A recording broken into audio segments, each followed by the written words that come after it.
Muito bem, estamos aqui com o presidente da ONG RS Livre, que defende a autonomia dos estados e que muitas vezes está sendo confundido com a separação do Rio Grande do Sul. Então, para esclarecer alguns pontos e para pegar esse ponto de como surgiu a ONG RS Livre e do porquê, quais são os ideais, nós vamos entrevistar o presidente, que é o radialista Oberdan Pires. Oberdan, qual foi o intuito da tua organização, ou se partiu de ti, o intuito de montar essa ONG RS Livre e por que a autonomia dos estados? Bom, na verdade, a ONG RS Livre ela existe desde 2010, né? E não foi uma criação minha. O que acontece é que, devido à situação do Rio Grande do Sul perante o Brasil, no ano passado a gente, em conversas, né, em troca de ideias, houve digamos, uma união entre os objetivos do RS Livre e os meus objetivos, que eu já tinha em mente fazer alguma coisa, né? Pensava em fazer alguma coisa. E aí acabamos nos unindo e eu fui convidado a concorrer à presidência da ONG RS Livre e acabei aceitando e a gente acabou unindo, porque os nossos pontos, o objetivo é o mesmo, né? Que é defender o patrimônio do povo rio-grandense. Então eu procuro resumir a ONG RS Livre assim: defende o patrimônio do povo rio-grandense. Que patrimônio é esse? A gente tem uma apostila que a gente vem divulgar e vai divulgar mais oportunamente: a história, a cultura e os direitos. Por exemplo, como está aqui a história, a preservação da história é a força de um povo, né? Então, todos sabem a importância dela.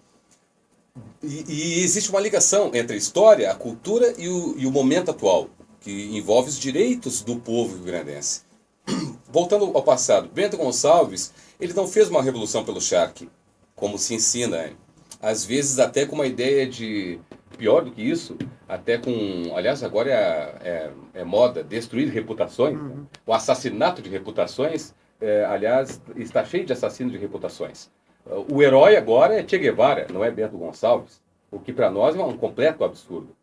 Bento Gonçalves, então, ele não fez uma revolução pelo charque. O charque é reduzir, como isso aqui é um grão de areia, o pensamento, a ideologia, o modelo político, social, filosófico, religioso, ideológico dos farroupilhas. Bento Gonçalves quis implantar uma verdadeira liberdade, igualdade e fraternidade para o povo rio-grandense. Essa parte da história. Parte da cultura. Povo que não tem virtude acaba por ser escravo, né? Como está no nosso hino.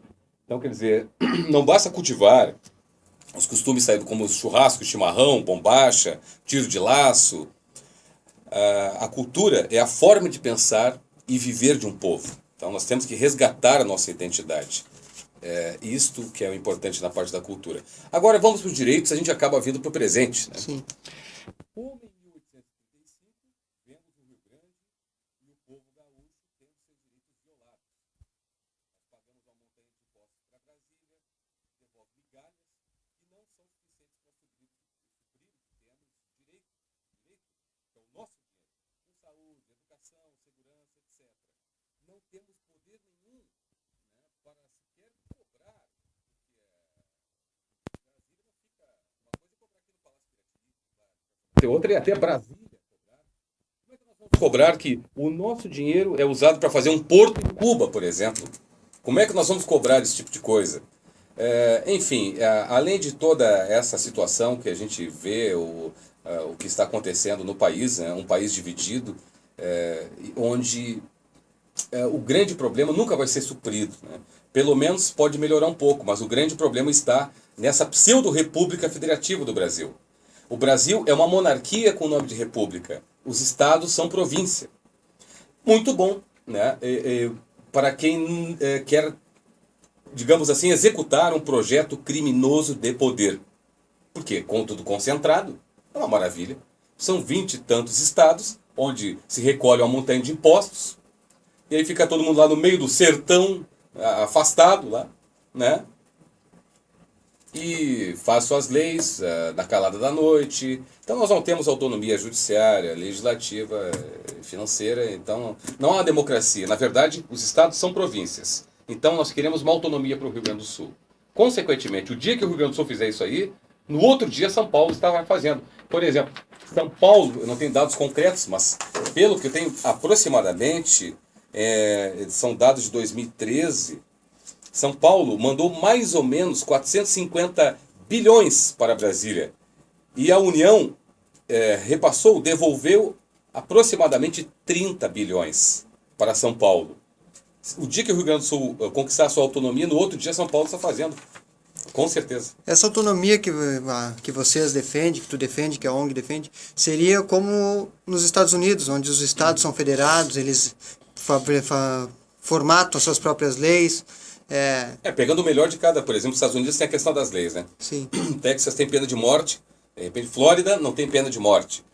Existe um código penal onde os estados têm, inclusive um grande cientista político diz que nos Estados Unidos quem governa não é o presidente, são os governadores. Aqui, o governador é nada mais que uma foto na parede. E me diz uma coisa, tu escreveu um livro, tá? E esse livro tu fala principalmente sobre as mazelas da economia, sobre as mazelas da política. Todas e as áreas. Sobre a questão do Estado ser explorado, pois nós somos o maior produtor agropecuário e não recebemos muito em troca. Ali não seria uma defesa da separação do Rio Grande e tornando o Rio Grande um país? Eu acho que quando se fala de separatismo, a primeira coisa que tem que se colocar, a pergunta, não é por que separar, é por que não? Essa é a pergunta certa, né? Só que tudo está invertido e as coisas são processos na vida, né? Agora, o que é necessário... Então, eu não sou separatista, mas também não sou contra o separatismo, né? Mas o que nós pregamos é uma autonomia dos estados. Já seria o suficiente. Com essa autonomia, nós teríamos muito mais condições de propiciar para o nosso povo uma melhor saúde, melhor educação, melhor segurança. Nós poderíamos fazer uma verdadeira reforma política. Porque vocês acreditam que nós vamos ter uma reforma política a nível de Brasil? Vocês acreditam nisso? Eu não acredito. Me diz uma coisa. A ONG, pelo que tu me mostrou aqui, já conseguiu, de alguns abaixo-assinados, já tem cônsuls em alguns municípios do estado. Como é que está essa questão da organização em nível estadual? A gente está numa fase de início de uma gestão, né? Na verdade, a minha gestão, estou aí com 3 meses de gestão, oficialmente dentro da ONG. Então a gente está desenvolvendo o que a gente chama de consulados ou núcleos no interior do Rio Grande do Sul e outros lugares também, simpatizantes em outros lugares.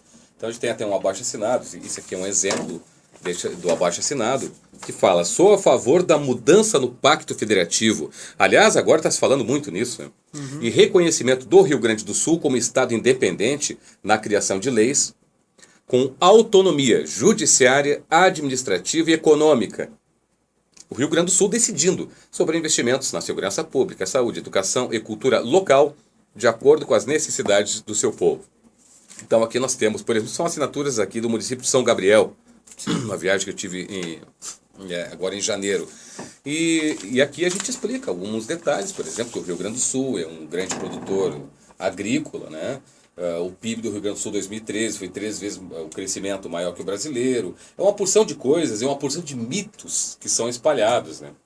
Como se o Rio Grande do Sul dependesse do Brasil, né? Por exemplo, da União, vamos falar assim, né? Vamos colocar da forma correta. Aliás, o que sustenta a União são os estados. É o Rio Grande do Sul, é o Paraná, é Minas Gerais, é São Paulo e assim por diante. Me diz uma coisa, Oberdan. Tu sabe que para fazer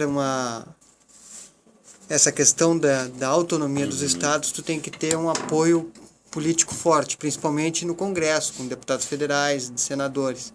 A ONG tem esse apoio lá dentro do Congresso? Tem apoio de partidos políticos?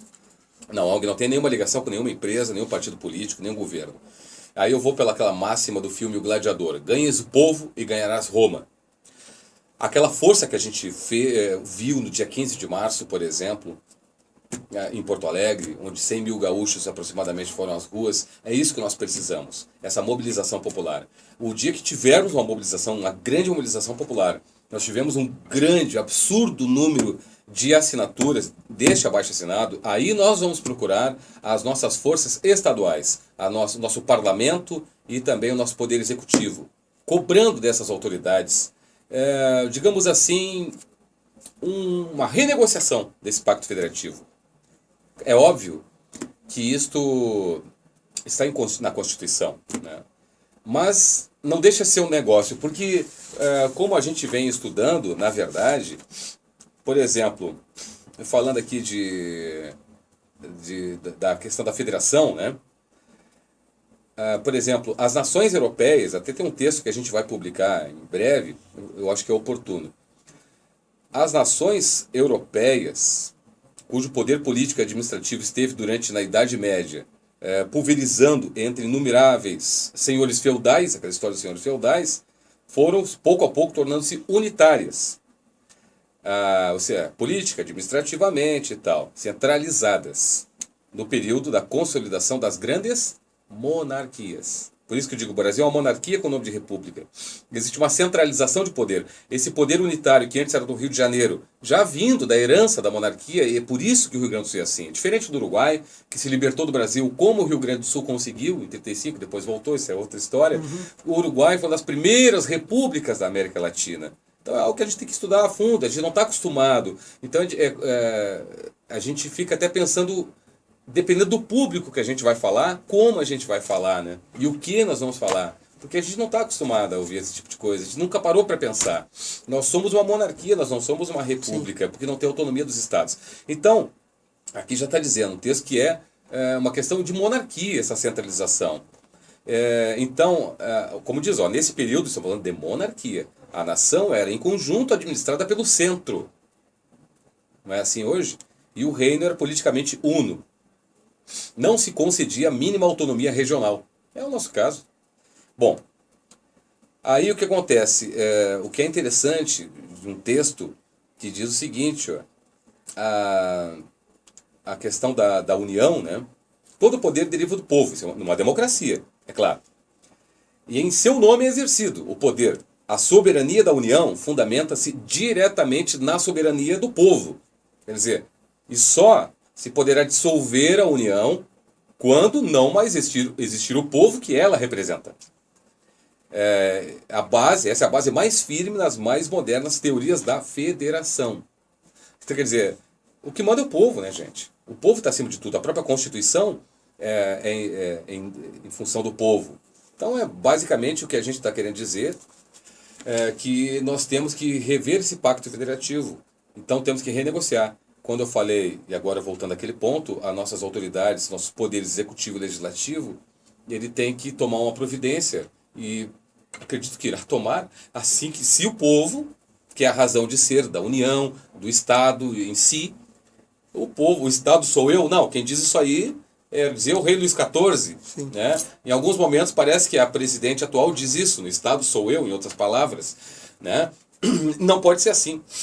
Me diz uma coisa, recentemente houve um plebiscito sobre a separação da Escócia e tal, até teve sangue na separação da Crimeia e tal.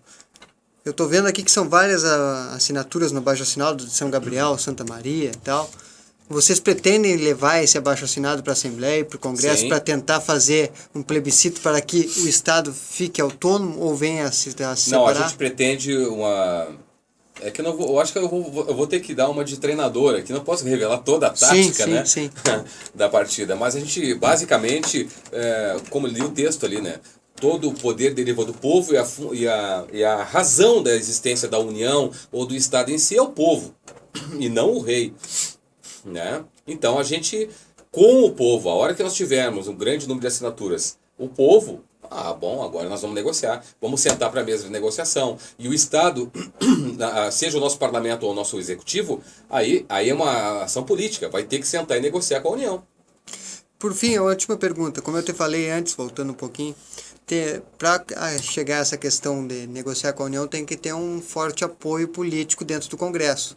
Não, tem que ter um forte apoio do povo. Sim, tudo bem, do povo, mas tem que ter deputados que te apoiem lá dentro. Não pensa no Congresso, a gente pensa uma ação do Estado em si. Então tu não tem pretensões de concorrer a deputado ou algum cargo político? Mas não deputado federal, deputado estadual. Tu pertence a algum partido? Nenhum partido. Nenhum. Até na minha reforma, se um dia eu tiver poder, ou se me dessem o poder, conquistada a nossa autonomia, a primeira coisa que eu faria é acabar com os partidos. E aqueles que não trabalham para o povo, e sim trabalham para os partidos, como nós estamos vendo, lotearam, por exemplo, a Petrobras, para alimentar os partidos, para sustentar no poder. Certamente eu acho que eles iriam sair do Rio Grande do Sul, né? Porque aqui não teriam vez. Então tá, Berdan. Muito obrigado pela entrevista. Desculpa tomar Agradeço. teu tempo, fazer vindo da tua casa.